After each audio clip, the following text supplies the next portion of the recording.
Hello મિત્રો, નમસ્તે। તો આજે હું મિક્સ સબ્જી બનાવી રહી છું। તમે જો બટેકા, વટાણા અને તુવેરના દાણા મસાલા પણ અહીંયા રેડી કરી દીધા મેં। મરચાં તો તેલ પણ મૂકી દીધું છે। તેલ આવી ગયું, તેલ પણ કમ્પ્લીટ થઈ ગયું છે। તો હું અંદર બધું નાખીશ। સૌથી પહેલાં હું રાઈ નાખીશ, જીરું,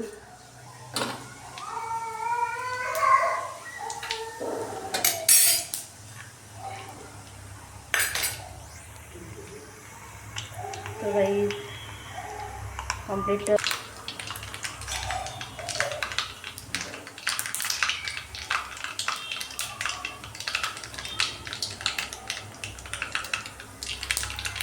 લીલા મરચાં નાખી દઈશું।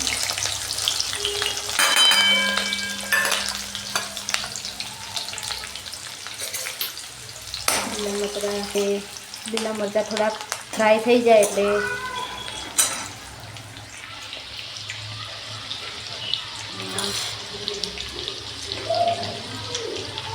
વટાણા અને તુવેરના દાણા નાખી દઈશ।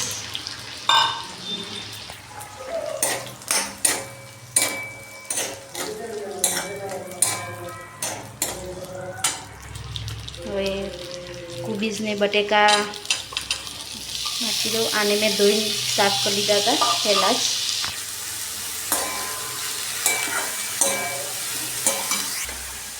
લાલ મરચું પાવડર જોઈએ પ્રમાણે, જરૂર પ્રમાણે લાલ મરચું પાવડર, ધાણા પાવડર, ગરમ મસાલો, હલ્દી પાવડર, થોડુંક સ્વાદ પ્રમાણે મીઠું।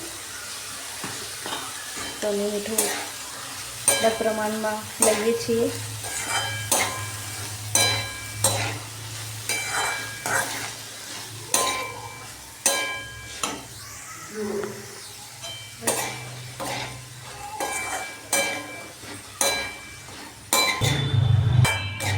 આમાં થોડુંક ગાજર અને ટામેટું નાખી શકીએ, પણ અત્યારે હાલ મારી જોડે અવેલેબલ નથી એટલે મેં નથી નાખવાની। પણ તમારા લોકોને નાખવું હોય તો તમે નાખી શકો। હવે હું થોડુંક પાણી નાખીશ, કેમ કે વટાણા અને તુવેરના દાણા છે એટલે પાણીની જરૂર પડશે। નહીંતર મારે જોઈએ એ પ્રમાણે પાણી લીધું છે।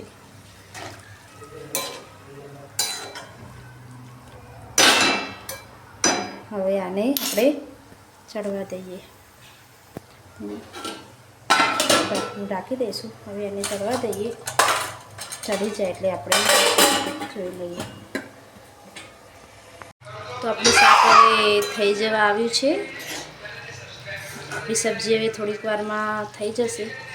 વટાણા થોડા થોડા ચડી જાય, થોડા થોડા વટાણા થોડા થઈ ગયા, બટાકા પણ થોડાક બફાઈ ગયા, વટાણા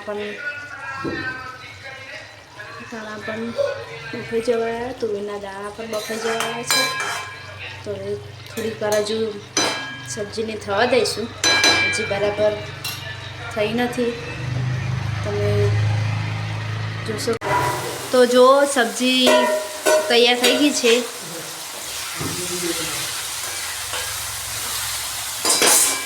તો સબ્જી આપણી તૈયાર થઈ ગઈ છે। હવે હું અહીંયા ગેસ બંધ કરી દઉં, પછી આપણે સર્વ કરીએ।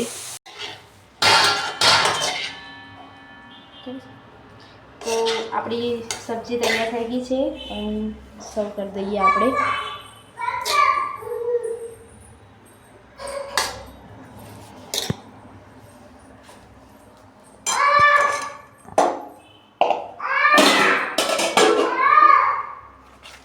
સાથે બાજરીનો રોટલો કે ઘઉંની રોટલી સાથે સર્વ કરી શકાય। મેં ખાલી આજે બાજરીનો રોટલો જ બનાવ્યો છે। એટલા માટે મેં બાજરી રોટલા સાથે સર્વ કરી. સાથે ખીચડી પણ બનાવી છે.